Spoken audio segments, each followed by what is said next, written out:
होते हुए भी देखे, उन्होंने अपनी छवि भी वैसी बनाने, भले ही आप उनसे सहमत हो ना सहमत हो, आप माने कि रिफॉर्म कंस्ट्रक्टिव हैं, प्रोडक्टिव हैं या नहीं हैं, लेकिन रिफॉर्म किए गए, बड़े रिफॉर्म किए गए। लेकिन अब नई परिस्थिति में क्या वो रिफॉर्म की रफ्तार वैसी ही रहेगी, एक बहुत बड़ा सवाल है। बिल्कुल विपिन जी, आई थिंक सबसे बड़ा सवाल यही रहेगा कि सरकार कैसे भी बने, सरकार किस तरीके से अपना परफॉर्मेंस दिखाते हैं। और शायद मैं इसमें सबसे पहले एक आध डेटा का अगर जिक्र लाऊं तो अच्छी बात होगा। आज ही आरबीआई का जो मॉनेटरी पॉलिसी कमेटी का जो स्टेटमेंट आया है उसमें क्लियर है कि आरबीआई ने इस साल का जो ग्रोथ रेट का अपेक्षा कर रहे हैं वो जितना था उससे बढ़ा दिए हैं, 7.2%। साथ में इन्फ्लेशन, महंगाई के ऊपर उन्होंने कहा है कि अभी भी महंगाई के ऊपर सोच रखना या चिंता रखना जरूरी है। तो दोनों मिलाकर सरकार के पास एक अपॉर्चुनिटी आ गया है। सरकार के पास चिंता करने का शुरुआत में ही बहुत सारी चीजों के ऊपर एक सामने एक सवाल भी सामने खड़ा कर दिया है।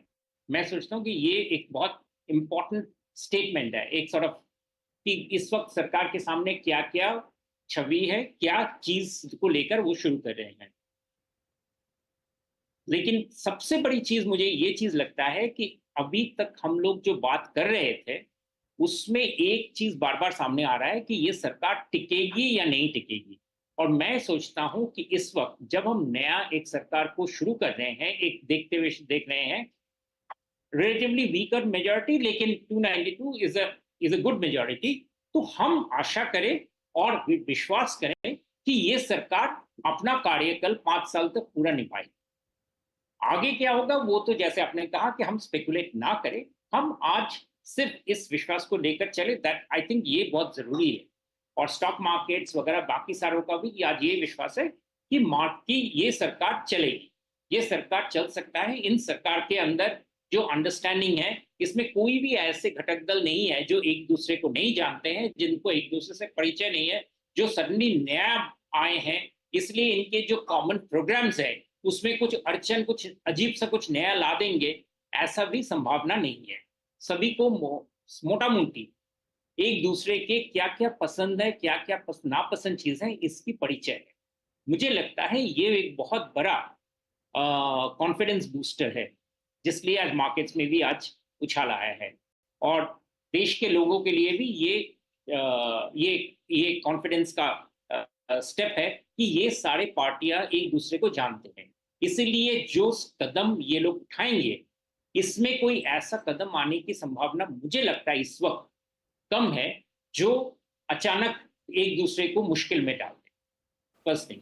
दूसरी बात यह है कि भारत, ये वाली जो एनडीए गवर्नमेंट है, इस एनडीए गवर्नमेंट के पास रिफॉर्म्स का जो दायरा है उसमें एक बहुत बड़ा वीकनेस बार बार सामने आ रहा था, जो बार बार सवाल उठ रहे थे कि सरकार शायद एब्सोल्यूट मेजॉरिटी होने के वजह से दूसरे लोगों से, ज्यादा लोगों से बातचीत नहीं कर रहे थे। बड़े बड़े कदम उठाए थे, लेकिन कई कदमों में ये सवाल उठाया गया था कि लोगों से अपेक्षित जितना कंसल्टेशन डायलॉग करना था वो शायद नहीं किया गया था। अब उस पर राय विचार विमर्श हो सकता है, लेकिन ये एक टिप्पणी बार बार आ रहा है लैंड रिफॉर्म्स के बारे में, एग्रीकल्चर रिफॉर्म्स के बारे में। अभी जो इलेक्ट्रिसिटी में एक बहुत बड़ा बदलाव की जरूरत है, भारत में पावर रेट्स बहुत कम ज्यादा है दूसरे कंपेरेबल एशियन कंट्रीज के मामले में।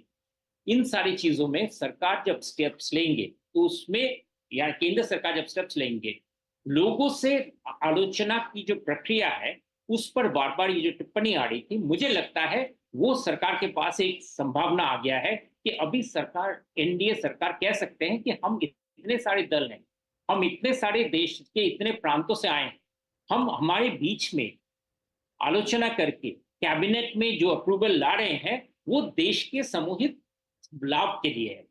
तो एक बहुत बड़ा क्रिटिसिज्म और कंट्रोवर्सी जो रास्ते में उतर रहा था, उसको शायद इन्होंने सबसे पहले उस पर काबू पा लिया है।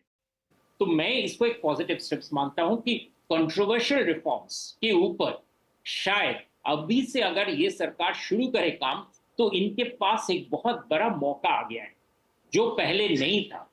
और ये इन चीजों पे अगर काम शुरू किया जाए तो इनका देश में एम्प्लॉयमेंट के ऊपर, इनकम इश्यूज के ऊपर इतना असर हो सकता है पॉजिटिवली कि ये सरकार को अपने आप में एक स्टेबिलिटी देगा।